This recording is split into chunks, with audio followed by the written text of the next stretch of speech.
guys, so today's video is another Cat Chats. This is another episode of Cat Chats. I don't remember what episode we are on, but we are on a new episode. Side note, guys, isn't this perfect?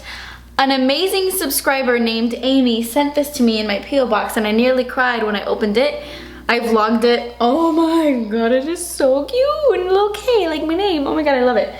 And I'm gonna hang it up right here. And then I'm gonna I'll hang it and then move this out of the way. But as for right now, it's just sitting here. So cute, right? I love it. You know what, let's move everything out of the way for this video. Well, okay, so I couldn't move everything out of the way because I have nowhere else to put my perfumes, but you like my little Buddha? It's a big bank. Anyway, I'm drinking tea right now. I'm trying to get into drinking more tea. This is actually tiny tea. Supposedly good for you, so I'm drinking it. I had lip gloss off and had to take it off because nothing bothers me more than seeing like my lips marked on a cup.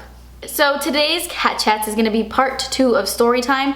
I don't know why it's taking me so long to film this video. Honestly, did part 1 not thinking that many people were gonna like it, but I had such an overwhelmingly positive response in that video that I was just taken back, and I asked you guys in that video if you wanted to see a part 2 of story time, and you guys were like, yes, part 2. And ever since then, I have been requested, like, where's your Cat Chats? Where's part 2? Where's part 2? Like every day since I did that video. And I did that video like over a month ago, or like a month ago, and I'm so sorry that it is taking me this long. That it's taken me this long to post this. It's crazy. If you guys don't know what story time is, if you haven't seen part 1, basically I just sat here and told you guys little things about my life, like little stories that for some reason stuck with me, awkward situations, funny situations that happened to me growing up, and I decided to share it with you guys. If you haven't seen part 1 though, I highly recommend you watch that one before you watch this one, because you might be lost with certain people. Like, I'm going to be talking more about Samantha in this video, and a lot of you who saw part 1 know exactly who Samantha is, but if you didn't, you have no idea who Samantha is. You get me? I definitely recommend you watching part 1 so you know more of the background of who Janine, Samantha, ILY is, and all that stuff. So let's get started. So Sam's family every year throws like this really great New Year's Eve party. Everybody goes, the whole family, it's a great time. And so about 5 years ago, I think it was 5 years ago, I went and I was sleeping over that night. My sister was there, everybody was there, you know, the whole family, all that good stuff. And I have never seen Samantha drink ever in my life, and especially not before this point. We were young. We were like 17 years old or almost 18, and yeah, definitely underage to drink. But I don't know, Samantha was like going through some ish in her life at this point or something. So she decided that she was just gonna drink on New Year's and she was not gonna care about anything in the world, and she was just gonna drink and have a good time. So everybody supported that decision, and she drank with a purpose, let me tell you. I had never seen her drink before, so it was just strange. It was like shot after shot after shot, and it was fun to watch. Actually, I'm pretty sure that my brother-in-law found her in the front yard kissing some guy in a car, or on a car. I don't remember. But anyway, since Samantha wasn't a drinker and really never had alcohol before this, she got drunk very, very fast and passed out very, very fast. So I remember she was just laying in her room, like super like sleeping, passed out, and I took this time to take selfies with her all night. It's just really funny when your friend is like drunk and you're fully sober. It's a fun time to take pictures because I'm just that kind of friend. Anyway, that's not the funny part, although that night was very funny. That's not the funny part. Samantha woke up with a massive hangover. I'm talking like massive hangover. We were home alone, and I don't know where the rest of her family went, but we were home alone in her house. And let me tell you, weird things happened to me and Samantha when we are home alone in her house. But anyway, that's a story for another time. Samantha starts washing the dishes. She feels like crap, like really feels like crap. And she's washing the dishes, and it's like this giant pile of dishes. Side note, she didn't let me help her wash the dishes. She was doing it all by herself. So it was this giant pile of dishes, and she's just washing them and feeling like death. And I'm telling her, mind you, I'm like 17, I don't know what the hell I'm talking about, but I'm sitting there and I'm like, you know what's gonna make you feel better is if you take another shot. And she's like, what are you talking about? And I'm like, yeah, I've heard it a million times that alcohol cures a hangover. And she didn't believe me, but I really kept insisting, and I kept pushing it and pushing it and pushing it. And I was like, come on, just take a shot, just do it, it'll make you feel better, I swear, I promise. I've seen this so many times.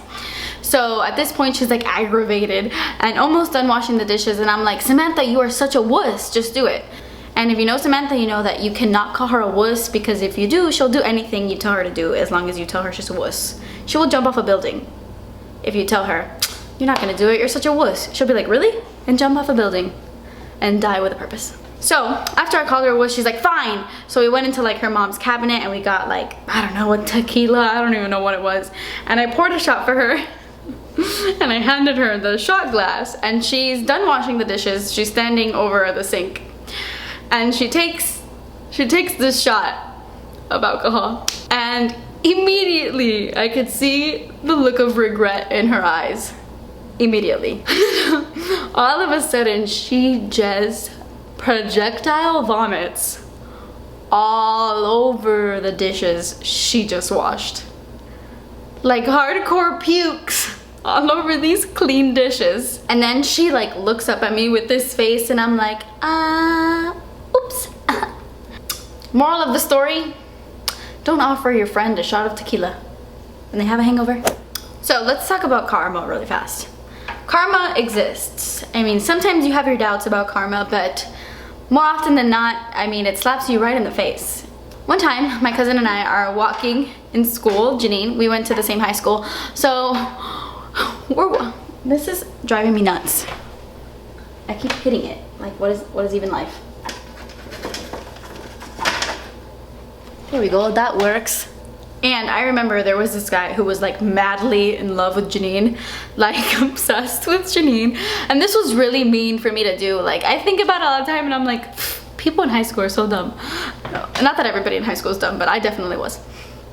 So I remember we're walking through we're walking through the hallway, and I see this kid turn the corner, which is the guy that like was in love with Janine. So he like turns the corner and we are walking together, and I look at him, and as soon as he passes by me, I'm like, hey Janine, isn't that guy you like? And I start to laugh because I think that's so funny.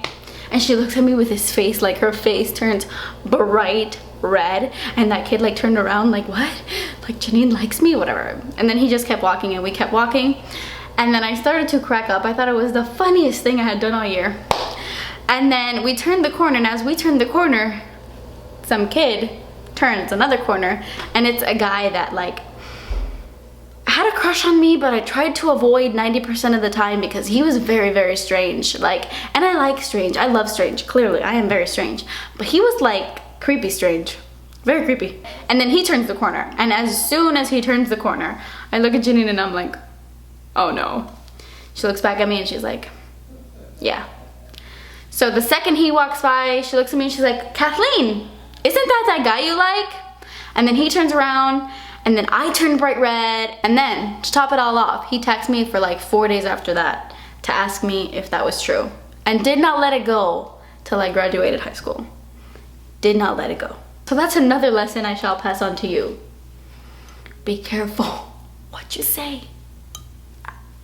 Speaking of embarrassing things I put Janine through, our family is Catholic. I don't go to church every Sunday or anything like that, but our family is Catholic. So I do have a goddaughter, and in order to baptize my goddaughter, I had to go through like communion class and confirmation class. If you're Catholic, you know what I'm talking about. So my cousin did it with me, and then my best friend did it with me because I didn't want to do it alone. So Janine and Amelia both did confirmation with me and the communion. And one time we were just standing in church. We had to go like every Thursday or something. I don't remember. It was like my senior year of high school, my junior year. And we had to go every Thursday, and we had to stand up and sing like religious songs and do all this stuff. And one time the man was playing the piano, and it was a beautiful song, you know. And all of a sudden I had like the biggest urge to sneeze. And when I sneeze, like it is loud. It is loud and it's in charge. So I was like, oh God, I'm like trying to hold myself. And somebody told me once that if you hold your sneezes, like if you sneeze like that, like you can have a heart attack. Somebody told me that when I was like 7, and it's traumatized me ever since. I never hold my sneeze. I don't know if that's true. It probably isn't, but still, I'm traumatized. So I'm standing there and no one is saying a word. It's like very quiet. All you hear is this beautiful melody on the piano. I just couldn't hold it anymore. So I turned to the side. Janine is standing right here. Emilia, right here. So I turned to the side to try to hide my sneeze. And it was like, ah, no! And I sneezed all over Janine. It was like an uncontrollable, I just sneezed all over my cousin. Loudest sneeze in the world. And then all of a sudden, like, the piano man stopped, and then everybody was like, and I was just standing there like, Janine was like, and it was like a dead silence for like a couple seconds. And then the teacher, the confirmation teacher, which made it so much better, honestly, she was like, oh my God, did you guys see that? This girl literally just sneezed all over her cousin. Did you guys see this? And I was just like, that was me, sorry. So if you guys saw Cat Chats Part 1, you guys know who Geppetto is. Geppetto was my 9th grade teacher. Mr. Viles, he was my 9th grade math teacher. Worst class in the history of life. So, I have so many stories about Geppetto's class that I really cannot cram it all into one video, but Sam made that class so much better. If it wasn't for Sam, I would have died in that class. Okay, so being from Miami, going to a school where everybody is, 90% of the people there are Hispanic, everyone you go to high school with speaks Spanish. So there was this girl that sat right in front of Sam in that class, and she didn't really speak English all that well. She had a boyfriend, and every month this guy would give her a gift, like on their month-iversary, I guess. Like every month she would come to class with a gift, like religiously, like on the 5th of every month. And so Samantha and I would sit there every month like, ooh, it's the 5th. I wonder what she's bringing in today. Because we just thought it was so funny, and there were like these giant teddy bears and these, it's like crazy, it was hilarious. So then one day she walks in with like this giant bouquet of red roses, like huge bouquet of flowers, and she sits down and we're like talking about it behind her. We're like, oh my God, flowers, you got her flowers. And then whatever, the class went on, and eventually the girl like falls asleep, as everybody did in that class. And then Samantha and I are just sitting there talking crap, and the girl sat directly in front of her, but I sat right next to Sam. And I tapped Samantha and I'm like, let me see. And she's like, what are you talking about? I'm like, let me see the rose. Grab a rose. I want to see it. The girl was friends with us. Don't think that I'm like trying to steal somebody's flowers. She was like, you know, we always made fun of the fact that her boyfriend would get her stuff, and she thought it was funny too. Like, it was, everybody, like, we had a good sense of humor in that class. So Samantha reaches over to like grab this rose without disturbing the girl who's sleeping. She like leans over very softly and like grabs the rose. And when she goes to hand it to me, this girl had like really big, beautiful, like curly hair. And then she goes to hand it to me, and it gets stuck in this girl's hair. And I'm sitting there like, ugh. And she starts to, instead of like taking it off softly, she starts to yank the rose. She's like, and this girl's head like cocks back, and it was like the biggest disaster ever. She almost broke this girl's neck. The flower was literally caught in her hair with thorns. It was a disaster. And the girl got like so mad at Samantha and was like, it's one of those stories that you really have to be there in order to understand what happened. But yeah, we all got F's for the day, as we did all the time in that class. Because Samantha can't grab a rose like a normal person. Speaking of sleeping in that class, I used to sleep in that class all the time. We actually sat at the very, very back of the class, like the very back row, and it had like something like this, like right behind me. I sat facing the chalkboard, and I had like a desk thing back there. So I was always asleep like this. But Samantha and I made a deal that if Geppetto were to walk back there or to look back there, that she would like nudge me to wake up. And then one time, I was just so tired. That class was really early. It was our first class, like 8 in the morning. And I decided to fall asleep. And then all of a sudden, I feel this tap on my shoulder. And when I open my eyes, Geppetto is looking at me like...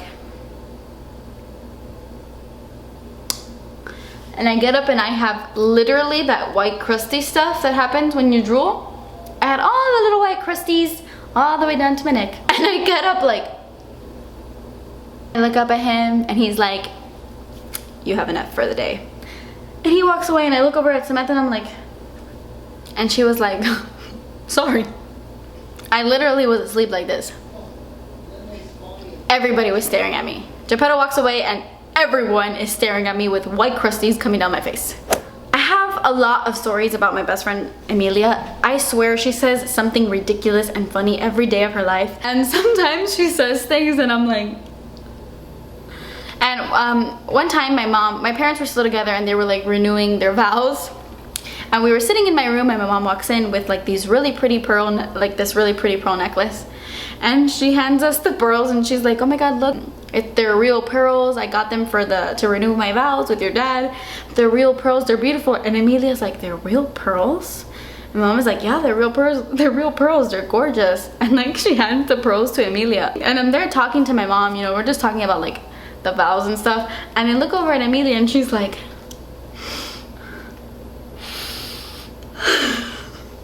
and I'm like, girl, what is you doing? And she's like, no, these can't be real pearls. They don't smell like the ocean.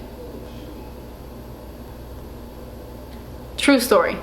Oh my god, one time I was with Emilia at my house. Emilia was at my house every day. Actually, that's never changed. Danny was on deployment recently and Emilia probably slept over my house like every day.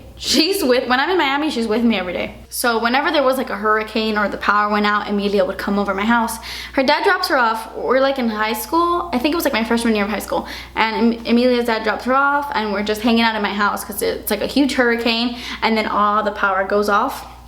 So the only thing we had was like one of those candles you use to light. One of those lights that are like long and you use to light your candles with. Or you use like, well, I use to light my candles with. You're supposed to use that for like a grill or something.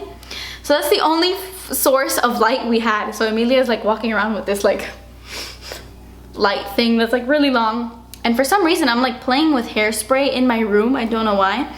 And it was like my mom's hairspray and I'm spraying this hairspray and it smells so good. So I like walk back into the room. It's like pitch black. I can't see anything. But I walk back into the room and I'm holding the hairspray and I'm like, Emilia. She's like, what? I'm right here. And I'm like, I can't see you.